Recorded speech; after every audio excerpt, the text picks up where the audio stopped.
안녕하십니까. CJB 모닝와이드 월요일 아침에 인사드립니다. 네, 오늘은 한 주가 시작되는 월요일이자 임시공휴일입니다. 여러분은 이 아침 어떻게 맞이하고 계신가요? 한 조사에 따르면 충북의 중소기업 10곳 중에 약 3곳만이 임시공휴일인 오늘 휴무하는 것으로 나타났습니다. 그렇습니다. 그런데 휴무 여부를 떠나서 수해복구와 코로나19 재확산 등 마음 편치 않은 오늘을 보내는 분들부터 출근을 하시는 분들, 또 휴가지나 집에서 방송 보고 계신 분들까지 희망찬 오늘 아침이 되길 바라면서요. CJB 모닝와이드 뉴스 먼저 전해드립니다. 충북을 강타한 집중호우에 도로 곳곳이 패이고 꺼지는 포트홀이 급증하고 있습니다. 지난 열흘 동안 생긴 포트홀만 벌써 500개를 넘어서고 있는데요. 네, 이번 장마로 전국 각지에서 포트홀이 속출하면서 임시보수를 위한 아스콘마저 품귀 현상을 빚고 있습니다. 이윤영 기자입니다. 기록적인 집중호우가 휩쓸고 지나간 충주의 한 도로. 왕복 4차선 도로 한복판이 움푹 패였습니다. 지나가는 차량마다 풍소리와 함께 크게 요동칩니다.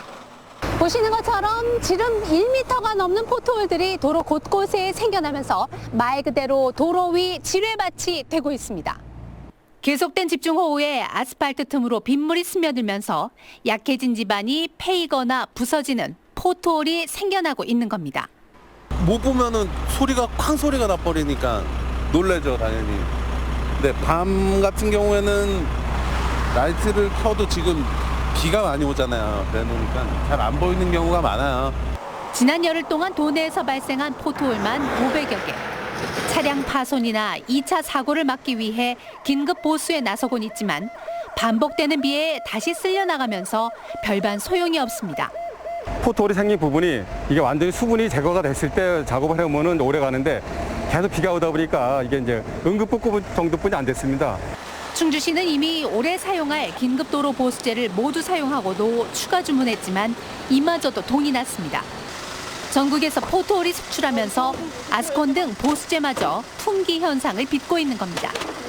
일회용 아스콘이 지금 업체에서도 그 전라도 지방이나 이쪽으로 많이 내려가기 때문에 지금 물량이 계속 딸리고 있는 실정입니다. 이른 봄 해빙기에나 발생하던 포트홀이 올해는 장마철까지 도로를 누더기로 만들면서 운전자의 안전을 위협하고 있습니다. CJB 뉴스 이윤영입니다. 야구 명문 세광고등학교가 지난주 열린 청룡기 전국 고교야구 선수권 대회에서 대회 사상 처음으로 4강에 진출했습니다. 대전 충청권 주말리그에서도 4년 연속 우승하는 등 세광고 야구부가 다시 한번 황금기를 맞고 있습니다. 박원 기자입니다. 세광고가 에이스 이영빈 선수의 3루타를 시작으로 3회에만 대거 4점을 뽑아냅니다. 파죽지세로 상대팀을 몰아붙이더니 7회 8대1로 콜드게임 승을 거두며 청룡기 첫 4강 진출이라는 쾌거를 올립니다. 거침없던 세광고의 상승세는 장충고와의 준결승전에서 멈추고 맙니다. 5대4 한 점 차로 패하며 결승 진출에 실패했습니다. 하지만 포기를 모르는 승부근성으로 강렬한 인상을 남겼습니다. 코로나 때문에 경기가 많이 없어서 하고자 하는 마음이 컸고 밑에 후배들이 잘 뒷받침해줘서 이런 성적이 나온 것 같습니다. 세광고는 최근 대전 충청권 주말리그에서도 4년 연속 우승을 차지하는 등 새로운 기록을 써나가고 있습니다.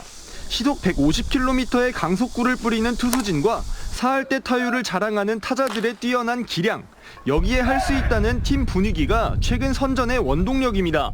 스카우트들께서도 많이 관심 가져주시고 그리고 많은 야구 관계자들께서도 관심 가져주신 만큼 더 화이팅해서 좋은 성적 거두려고 하고 있습니다.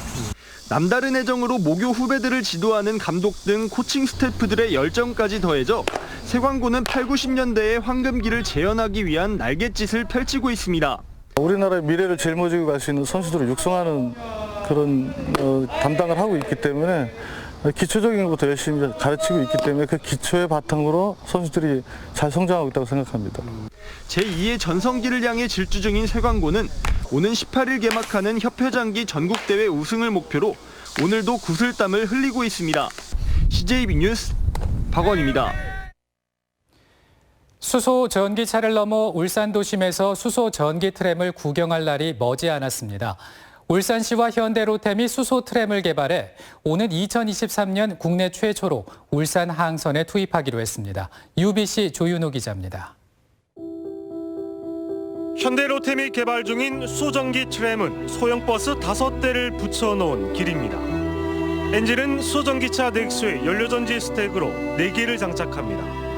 한 번 충전에 150km를 달리고 최고 속도는 시속 70km입니다. 승용차의 8분의 1에 불과한 에너지를 쓰지만 도심 내 속도는 2배 빠르고 이산화탄소 배출은 승용차의 6분의 1, 화물차의 13분의 1에 그칩니다. 한 번 충전을 하면은 적어도 150km 이상 달릴 수 있기 때문에 배터리 트램에 비해서 굉장한 장점을 갖는다고 할 수가 있고 특히 공기정화 기능까지 가지고 있어서 친환경 측면에서도 상당히 우리에게 도움이 되는. 수소전기 트램은 태화강역과 장생포역을 오가는 화물 전용 노선인 울산항선 폐선부지에 투입됩니다.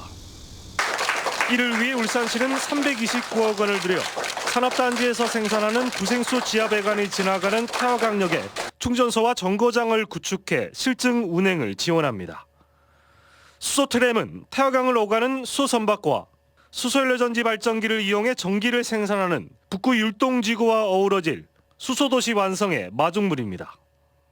관련 기업의 기술과 인프라 개발을 적극 지원하고 정부와 연계한 실증 사업 등을 활발히 추진해 나가면서 우리나라의 수소경제 분야 성장을 적극 견인해 나갈 것입니다.